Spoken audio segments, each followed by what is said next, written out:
आज आप जानेंगे ऐसे सरपंच के बारे में जिन्हें अगर वागड़ का योगी बोला जाए तो कोई गलत नहीं होगा। डूंगरपुर जिले की पंचायत समिति सागवाड़ा ग्राम पंचायत रनौली की सरपंच हिम्मत कटारा, जिनसे राजस्थान ग्रामीण लाइव न्यूज टीम ने विशेष बातचीत की। तो आइए जानते हैं मोहन नायक के साथ सरपंच हिम्मत कटारा से वागड़ क्षेत्र से जुड़ी हुई अनसुनी कहानियों व तथ्यों के बारे में।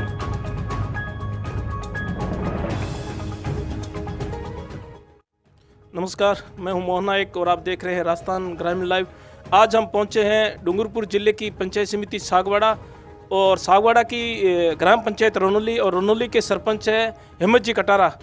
तो आज उनसे मुलाकात करते हैं और उनसे कुछ जानकारियां लेते हैं वागड़ क्षेत्र के बारे में, कुछ धार्मिक विचारधाराओं के बारे में, क्योंकि विकास की बातें तो सबसे करते हैं, मगर ये एक ऐसे सरपंच हैं कि इनको मतलब इनकी जो याददाश्त, इनका आईक्यू और इनको इतना जनरल नॉलेज है कि मतलब संत महाराजों जैसा। आज हम विकास की बात ना करके मतलब यहाँ की संस्कृति के बारे में, वागड़ क्षेत्र के देवी देवताओं के बारे में और आप सबको हम रूबरू करवाने जा रहे हैं। और हिम्मत जी हमारे साथ में मौजूद हैं और ये मंदिर में बैठे हुए हैं और एक बहुत अच्छे धार्मिक विचारधारा वाले हैं। नमस्कार सरपंच साहब। सबसे पहले तो मैं राजस्थान ग्रामीण लाइव को और मोहन जी नायक को प्रणाम करता हूं। तो हिम्मत जी, आप मतलब एक धार्मिक विचारधारा और एक सरपंच बने, ये सफ़र कैसा रहा? मैं साहब बचपन से मुझे धार्मिक और मानव सेवा में, जीव मात्र की सेवा में मुझे बहुत बड़ा इंटरेस्टिंग था, क्योंकि मेरे माता पिता दोनों भक्ति भाव मानगढ़ गुरु गोविंद की भक्ति करते थे। इनकी दोणी भी हैं, नेजा भी हैं और इनके आशीर्वाद से ये मैं यहाँ तक आया हूँ। तो मुझे भारत में जो संस्कृति है हिंदू राष्ट्र के बारे में, उसके बारे में काफ़ी इंटरेस्ट है। मेरा सफ़र बहुत बढ़िया रहा साहब। तो चलो सब बातें करेंगे, पहले अपन थोड़ा आपका परिचय जान लेते हैं कि आपका पूरा परिचय बताइए थोड़ा। मेरा नाम है हिम्मत राम कटारा। मैं कटारा कुल से आता हूँ। हमारे कटारों के बारे में इस मेवाड़ वागड़ में काफ़ी उल्लेखीय प्रचलित कवि बाढ़ चारण गाते हैं कि कटारगढ़ कोमलगढ़ जायवड़ा फेर पानी जाई सजन ने यूं के जे कुमेर मिरमाते वसे कटारो। कटारगढ़ कोमलगढ़ जायवड़ा फेर पानी जाड़ कटया जाले न मिली रण कटे न राज कुमलगढ़ रे कांगरे राजा मासर बढ़ने आओ। वैसे हम चित्तौड़ से कुंभलगढ़ आए, कुंभलगढ़ से हम नामला जो जैसमन आए, जैसमन से हम नटारा पाल आए, नटारा पाल से 5 भाई थे तो 4 भाई डूंगरपुर में रहे, 1 भाई कुशला कटारा जो कुशलगढ़ बसाया, और माला कटारा ने मातू गामड़ा, नाटा कटारा ने नठारा और खेमा कटारा ने खेमारू, गला कटारा ने गलंदर। तो हमारे बप्पा रावल के हम वंशज माने जाते हैं साहब। तो ये मतलब आपको इतनी जानकारी मतलब ये कैसे है, क्या इसमें मतलब आपको कैसे इतना नॉलेज कैसे है? मतलब साहब नॉलेज के बारे में तो आपको क्या बताऊं, मैं सतयुग, त्रेता, द्वापर, कलयुग, आषाढ़ युग और नंजाण युग का हिस्टोरी, इतिहास के बारे में जानता हूं। जैसे कि उल्लेख काचबली राजसमंद गांबलीघाट चौराहे के ठाकुर प्रेम सिंह चौहान ने जो विकास अधिकारी रिटायरमेंट हो गए, उन्होंने रावत राजपूतों का इतिहास लिखा। उसमें उल्लेख है कि प्रथम युग में राजा प्रहलाद का जो जन्म हुआ, तो आज हमारे मेवाड़ में जो जाबर माता के पास में राजा बलि ने जो सेकंड युद्ध पे हुआ, सेकंड जो अवतार हुआ सतयुग यानी त्रेता, जो राजा हरिश्चंद्र सत्यवादी जो साम्राज्य घाट है आज जो गुजरात में है, वहाँ जो देवलिया डोंगरा है, वहाँ 2 छोटे छोटे मंदिर है, जो भाई बहन का जो अवतार चल रहा है ऐसा माना जाता है। देवलिया डोंगरा जो मंगलम होटल के पीछे, और नदी के सामने जो हमारे दिलीप भाई कटारा है आश्रम चलाते हैं, उनके पास में राजा हरिश्चंद्र की चोरी है साहब। तो वो जैसे हिंदू रीति रिवाज में 7 फेरे लेते शादी के मंडप में, आज भी वो मंडप है तो 2.5 फेरे बाकी है, राजा हरिश्चंद्र आएगा और 2.5 फेरे लेगा, ऐसा उल्लेख है साहब। तो वागड़ क्षेत्र के मतलब विकास की बात न करके आज आपसे थोड़ा सामाजिक और धार्मिक ही बातें करेंगे। और पहले तो अपन थोड़ा आप हमें थोड़ा वागड़ क्षेत्र के बारे में बताइए। वागड़ क्षेत्र में तो मैं भारत खंडे जम्बू द्वीपे कलयुग काले संगठने शक्ति हृदय हृदय धर्मस ग्लानि भवति भारत अभ्युत्थानम सर्जनाम। जैसे कि वागड़ में जम्बू द्वीप में पंचम तीर्थम किरेश्वरम, भुवनेश्वरम, बेणेश्वरम, सिद्धेश्वरम, ये 4-5 जो तीर्थ हैं इनको मैं नमन करता हूँ। जैसे हमारे आशापुरा माँ को सत नमन, विजवा माँ को सत नमन, माडेवी हनुमान जी के शरणों में सत नमन, हमारे जो रोज समाज की भेड़ माता है जो इनके सत नमन, सारे देवी देवता वागड़ के जो 33 करोड़ देवी देवताओं को मैं मेरा साणी मंगरी धाम को प्रणाम करता हूँ। गुरु गोविंद जैसे यहाँ संत महात्मा पैदा हुए, माव जी के सत शरणों में मैं सत नमन करता हूँ। तो इसके बाद में थोड़ा हमें मानगढ़ के बारे में बताएंगे साहब।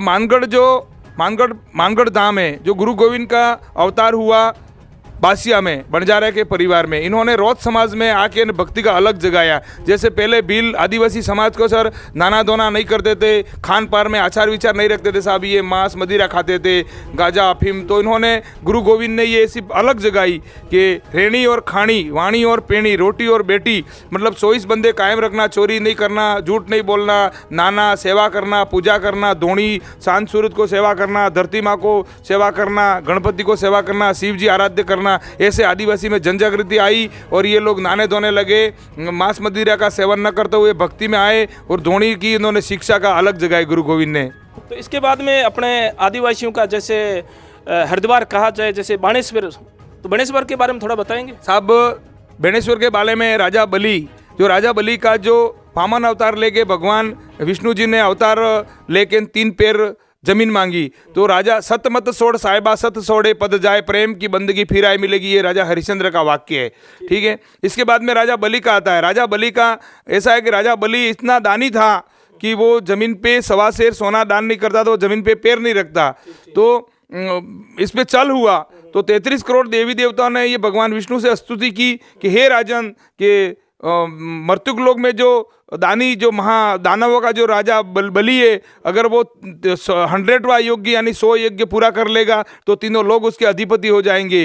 अग्निदेव, जल देव, पानी देव उसके अधीन हो जाएंगे। तो विष्णु जी ने वामन अवतार लेके 3 पैर जमीन मांगी बेणेश्वर पे। वो तो राजा शुक्राचार्य गुरु थे, तो जैसे अडानी होता है, जो राजा बलि जिद्दी था तो नहीं माना गुरु की, कहनी तेरे साथ चल हो जाएगा, तेरा ये राजपाट चला जाएगा। शुक्राचार्य ने कमंडल की नली में लकड़ी करके आंख फूट डाली, पर नहीं माना, तो वो पाताल लोक का द्वार है। तो जैसे कि अपने देव पौड़ी एकादशी के दिन जो पाताल लोक में चले जाते, जो 4 महीने समासे में देव पौड़ी 11 रहती है, तो राजा जो जैसे कि लक्ष्मी जी को पता चला कि नारद ने बताया कि भाई तेरे 3 लोगों के नाथ कहाँ है, तो राजा बलि ने उसके द्वारपाल पे इसको द्वारपाल बना के रखे। तो ये रक्षाबंधन के दिन राखी बांधी है कि मेरा नाक जाएगा पर तेरे बिलों का कभी नाक नहीं जाएगा, ऐसा वरदान है साहब हमारे पे। तो इसके बाद में छाणी मगरी धाम और सुराता धाम के बारे में थोड़ा बताएंगे। साणी मंगरी धाम में साहब वहाँ क्या कलजी भीमा काला दोला थे, इनको मिले। ये हमारे 1,80,000 मेट कोटवाल के दोनों प्रथम मेट कोटवाल है। सुराता धाम में जो कुरिया महाराज को मिले,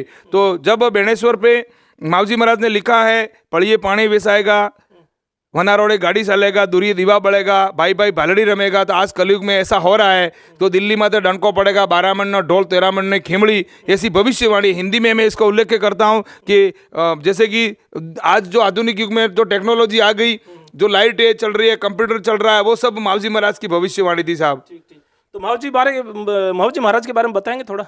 मावजी महाराज साहब साबला के पास में पैदा हुए, इनका जन्म हुआ, ये गाय चराते थे, इनका ऐसे भविष्यवाणी हुई, इनको ऐसा त्रिकाल ज्ञान हुआ। इन्होंने मावजी ने 4 चौपड़े लिखे, एक जो अमेरिका ब्रिटेन सरकार ले गए, जो आज टेक्नोलॉजी, आज पोसपुर में 1 चौपड़ा पड़ा है, शेषपुर में 1, बांसवाड़ा में, ये 3 चौपड़े, 1 साबला में, 4 चौपड़े यहाँ है, 1 चौपड़ा विदेश वाले ले गए साहब। तो इसके बाद राजा हरिश्चंद्र सत्यवादी के बारे में कुछ थोड़ा बताना चाहेंगे। बिल्कुल साहब। राजा हरिश्चंद्र सत्यवादी जो शामलाजी में इनका जन्म होता है, इनका राजपाट रहता है, इनका जो रोहिदास ऋषि करके जो लड़का रहता है, तो उन्होंने ऐसा मतलब इनका सतब लिया, तो वो सत्य मतलब भगवान को हारना पड़ा इनके सामने। तो जैसे कि हम उसके वंशज माने जाते, जो रोहिदास ऋषि थे उसके हरिया और सरिया 2 पुत्र थे। हम भायला से बचे, जो आज टाटगढ़ से लगाकर जो बिलवाड़ा के पास में वहाँ उन्होंने तपस्या की, तो हम उस राजा रोहिदास के संतान मानी जाती है साहब। तो इसके बाद में राजा बलि के बारे में थोड़ा और ज़्यादा थोड़ा विस्तार से बताएंगे। राजा बलि के बारे में साहब ऐसा कहा है मावजी महाराज ने कि सोम माई का गांठ आग का अदुदरा वटे जो सत्य हमारी वाट। जैसे अपन किसी से प्रोमिस करते, वायदा करते, वैसे भगवान ने भी यहाँ भारत में जो जम्बू खंड में डूंगरपुर बांसवाड़ा के भक्तों के साथ प्रोमिस किया हुआ है कि मैं एक दिन आऊँगा बेणेश्वर। त्रिवेणी का गांठ, सोम माई का गांठ आग का अदुदरा वटे जो सत्य हमारी वाट, बेणेश्वर के बैंड के। इसलिए बिल्कुल ऐसा युग आएगा तो हम उसका इंतजार करते हैं। कहा है कि जो पाताल लोक का द्वार है, जो आदुदरा में 16 मन की मुद्रिका पहनेगा वो पूरा राज करेगा। यानी हमारे मावजी महाराज दिवाट पंडित जो मोड़ासा के पास में पैदा, उन्होंने भी लिखा है कि कलयुग में ऐसा होगा कि सरस्वती ने साबरमती त्या सुरानो संग्राम था से, काया ने कालंगा ने मार से, निकलंग नाम धर से, 16 करानो सूरज उग से, धरती ताबावंडी तब से, 100 कामनी सेम ऊपर तंबू तना से। और कहा कि अर्जुन साबरमती ने सरस्वती त्या सुरानो संग्राम था से, एक महान संग्राम होगा झूठ और सत्य का। इसलिए मैं कहता हूँ कि जैसे कि अभी कहते हैं कि अधर्म का नाश हो धर्म की विजय हो, तो मैं राष्ट्रवाद की भावना और हिंदुत्व को लेके चलता हूँ साहब। तो इसके बाद में थोड़ा मतलब गुरु गोविंद के बारे में बताना चाहेंगे। गुरु गोविंद ने साहब यहाँ अलग जगाई, सानी मंगरी इनका जन्म हुआ बासिया बेड़सा, इसके बाद में ये जेल रहे, जेल के बाद इडर गए इन्होंने शिष्य बनाया, इसके बाद ये मानगढ़ कंबोई में गए, कंबोई में इन्होंने जीवित समाधि ली जो नन्नो परिवार में। मानगढ़ पे आए तो मानगढ़ पे ऐसा लिखा है कि दिल्ली का दरवाजा टूटेगा और मानगढ़ इसकी राजधानी बनेगी। और कुशला कटारा के बारे में इतिहास पढ़ते साहब तो हिरणा नदी के किनारे कुशलापाड़ा गांव है, उसकी 65वीं पूरी विश्व पे राज करेगी, यानी विश्व पतन महाप्रलय होगा। इस भारत खंडे जम्बू द्वीप से ही कुछ लोग बचेंगे, ईसा मूसा के कुसे निकलेंगे, तो अमेरिका का अस्तित्व खत्म हो जाएगा, इंग्लैंड पानी में डूबेगा और भारत महाशक्ति के रूप में उभरेगा। ऐसा मावजी महाराज देवात पंडित ने ये लिखा है साहब। तो इसके बाद में संत सुरमाल जी के बारे में थोड़ा। संत सुरमाल ने साहब सभा शेर शीशा 17 का साहेबड़ा, जैसे अंग्रेज बादशाह ने ऐसा लोकवाणी हुई कि भाई यहाँ कोई ऐसा संत बाबा पैदा हुआ है, वो ऐसा ढोंग करता है। तो जैसे अपने मटकों में कद्दू डाला और शीशे में जो शीशा आता है उसमें सिकन डाली, जो डांगर, वो डाल के लेके गया तो उसने ऐसे सतब से निकाल दिया, बोला कि तूने इसे तेरे बॉडी मंत्र से किया है, नहीं तेरे को फांसी होगी। नहीं मैंने ये मेरे तपस्या से किया। तो उसे सवा शेर शीशा उबाल के पिलाया और पेशाब से निकाला, रति बरा कम पड़ा, पावरती तो दांत खुद के पूरा किया। इसलिए वो कह रहा था कि तुम हमारे इंग्लैंड में आओ, तुम्हारे लिए हम सोने की कुटिया बनाएंगे, पर नहीं माना। इसलिए हम पराक्रमी हैं और हम पराक्रमी रहेंगे और राष्ट्रवाद है हमारा हिंदुस्तान और विश्वगुरु रहेगा और विश्वगुरु बना है। तो आपको मतलब अगर वागड़ क्षेत्र का मतलब योगी कहा जाए तो कोई अतिशयोक्ति नहीं भाई साहब, वो तो लोक मान्यता है। अगर दर्जा दे तो बिल्कुल यूपी का योगी आदित्यनाथ है, गुजरात के मोदी है, तो वागड़ के हम बिल्कुल खरे उतरेंगे उस वायदे पे कि मैं भी वागड़ के योगी। अगर कहने लायक मुझ में गुण है तो जनता मुझे इस नाम से पुकारती है, उपाधि देती है, तो बिल्कुल धन्यवाद देता हूँ साहब मैं उन्हें। तो आने वाले जैसे मतलब सागवाड़ा विधानसभा से आपको भारतीय जनता पार्टी से अगर टिकट दी जाए तो आप लड़ने के लिए इच्छुक है? बिल्कुल साहब। अब भारतीय जनता पार्टी ऐसी पार्टी है जो आज मैं इसकी बदौलत से यहाँ खड़ा हूँ। कमल का फूल जिसको देंगे उसके साथ, तो अगर मुझे पार्टी अच्छा मानती है, मेरे में अगर काबिलियत है पॉलिटिशियन और मैं जनता की सेवा करने लायक हूँ, मुझे टिकट दी तो मेरे को मैं इच्छुक हूँ, मैं लड़ने के लिए तैयार हूँ और भारी मतों से मैं जीतूंगा। क्योंकि मेरे पॉलिटिशियन सागवाड़ा विधानसभा में मेरी 23 पंचायतों में 1980 के बाद में मेरे इस क्षेत्र में उत्तर मंडल सिद्धिनाथ मंडल को टिकट दी भी नहीं है और युवा को देनी चाहिए। कांग्रेस में युवा को लड़ाया डूंगरपुर से गणेश गोगरा को, तो सागवाड़ा भी युवा को देनी चाहिए टिकट। योग्य मानती है, मैं लड़ने के लिए तैयार हूँ भाई साहब।